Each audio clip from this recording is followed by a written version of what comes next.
35 Counter-Strike players have been banned from 1 to 5 years after an investigation into illicit betting, all according to a report from the Esports Integrity Commission. And the crazy part is, this might just be the beginning.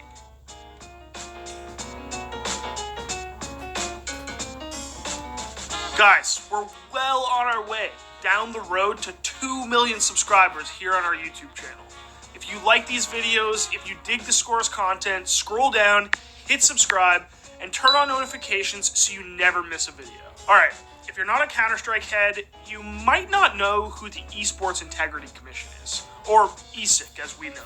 Essentially, they're a third-party organization that helps keep esports safe from bad stuff. You know, cheaters, breaking the law, questionable antics, that sort of thing. And they have been extremely active in CSGO over the last year. First, when they banned multiple professional CSGO coaches for abusing a spectator bug back in September. Here's ESL's punishments for all 3 coaches. Heroics Hunden is banned from competing and coaching in ESL events for a year. MIBR's Dead is banned for 6 months. And Hard Legion's Mechanogun is banned for a whopping 24 months or a full 2 years. And then in December, when they released a massive report claiming that there was widespread stream sniping happening at the highest level of professional CS. If we had continued the investigation and followed through on prosecutions beyond the first 2 that we uncovered, the very high likelihood is that we would have had to ban at least, and I'm saying at an absolute minimum, 9 Tier 1 Counter-Strike teams. That's 45 players out of Tier 1, plus coaches, plus teams, for at least 9 months, and some for longer. And that brings us to their latest investigation. A report that announces the banning of 35 Australian CSGO players due to illicit betting. And here's why ESIC says that they handed out these bans. Quote, "The offending behaviors which are addressed within this release include betting on matches in ESIC member events, betting on an individual's own matches in ESIC member events, or betting against an individual's own team in ESIC member events," end quote. ESIC also noted that they'll be bringing their report to local law enforcement for further investigation. Basically what the report is saying here is that these 35 players were involved in either betting on matches that they were participating in, or that other ESIC members were participating in, which is against the rules. These bans will be in effect across ESIC's member organizations, which includes ESL, Blast, and DreamHack. The length of each player's ban was determined by the severity of their actions and breaks down like this. Betting on any ESIC matches, which is a 12-month ban. Betting on your own games, which is a 24-month ban. Aggravated betting, which is over 10 matches, is 36 months. Betting against your own team is 48 months. And then aggravated betting against your own team, which is 60 months. ESIC also noted that none of the bans in this report were specifically given out for match fixing. But they did say that there was, quote, "a high probability that bans for fixing would come out once they completed their investigation." Now that is a lot of bans. And while Australia isn't exactly the mecca of Counter-Strike, and these 35 players aren't exactly household names, 35 is a massive fucking number. And this is all especially eerie because ESIC says this investigation is not over yet. In fact, they said they'd be continuing to investigate, quote, "a number of other CSGO leagues, including leagues located in North America and Europe, and a significant number of other leagues in multiple game titles," end quote. And for everything that Australia might not be to the top tier of CSGO, Europe certainly is. Now, there is a lot to take in here.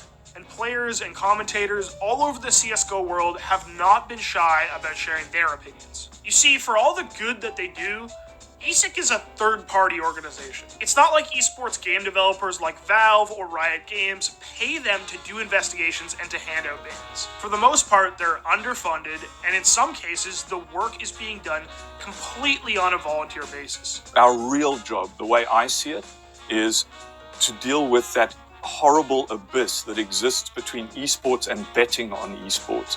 And I'm I'm not an advocate for or against, because betting brings enormous benefits to the industry in terms of sponsorship, fan engagement, all these great things. But it also creates problems that esports was simply not equipped to deal with. Their authority comes from the tournament organizers they're partnered with, who honor their bans and don't let those players play. And I think it's pretty easy to say that having a third-party organization that operates as a watchdog for esports is a good thing, because, well, nobody likes cheaters, and it's best if professional esports players operate without breaking the f***ing law. That said, this stuff is a hard job, and like their other reports, there has been some community criticisms about this report, specifically on the most recent episode of the HLTV Confirmed podcast. They talked about the issue, about betting on your own team, which is obviously wrong. But when it comes to Tier 2 and Tier 3 Australian esports pros betting on Astralis versus Na'Vi, it's hard to say that they would have any inside information. These are guys that literally started playing ESEA Premier in Australia for like Rooster 2, literally not a massive organization. And they are betting on Astralis FaZe grand final of a tournament, right? And I doubt that guy has a lot of inside information. Could you imagine, right? You play football on the weekend for a club, and then you got banned from playing football for your local club down the park with some of your mates or your colleagues, and you were betting on a Premier League match. Yeah, I think it's really unfair to ban some of these players for a year. If they're young players, what does that do? It makes them go to Valorant. Yeah. And so we lose more players to the other scene. Now, shockingly, these 35 players being banned wasn't the only bit of news we got from ESIC this weekend about professional conduct. This past Saturday, ESIC handed out a $10,000 fine to Vitality after video showed that they had the official stream of their matches against Team Liquid and Complexity visible while playing in this past weekend's Blast Premier Global Final event. The stream was on a TV outside the room that the players were playing in, which had glass walls. The infraction by Vitality and the ensuing fine from ESIC were particularly interesting due to ESIC's investigation into stream sniping back in December. Back then, they said that pro CSGO teams watching their games on stream while playing in them was so common that they weren't going to hand out bans because it would be too damaging to the CS scene. They did say, however, that any teams caught stream sniping in the future would be receiving harsh punishments. So why did Vitality just get fined?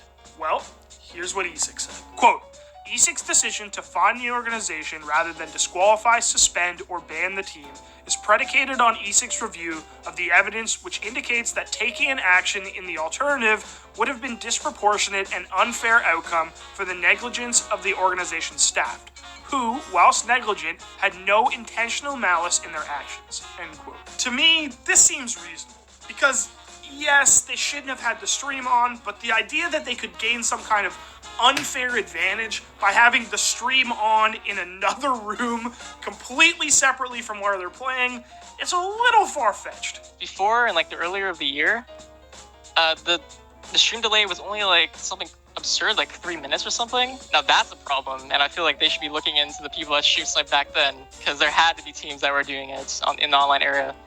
In terms of now, with these 5-6 minute delays, there's no way. There's nothing you can benefit from. You're 2-3 rounds in the pass. It pretty much seemed like not on purpose thing, and they had audio and other video footage as well to prove that no information was passed on, right? Because from what I understood, that was what ESIC researched about the Vitality situation, and that's why they got such a small fine. So there you have it. One weekend, 35 Australian Counter-Strike players banned, a $10,000 fine for Vitality, and a lot of angry fans. And oh yeah, Simple and Na'Vi were able to slap both Astralis and Vitality on their way to winning the first big Counter-Strike event of 2021 over at Blast. Counter-Strike. There's never a dull moment. I mean, I don't know what the audience loves Dimitri, and the thing is Dimitri's actually just exactly what you would think he's like in real life, where, Yeah, that's goddamn. I didn't know anything about that. Vitality cheated With a stream snap event, ECIC Australian investigator harsh. They let Vitelli off too easy. What the hell? I'm gonna have to upload this like 2 times about the ban for the 35 players and the Vitality strike team was banned. So I'm gonna upload this video 2 times about 2 different things. Wow, that is something, my dude. Holy shit. God damn. This is why I keep track with this shit. This shit's like interesting. This is like a FBI motherfucking show, you know? But, yeah, I mean, fuck those players in Vitality, man. Like, are you kidding? Them doing that in a Counter-Strike tournament and shit, it just makes Counter-Strike look bad, you know? But yeah, upload this twice, one day, so anyway, what's that?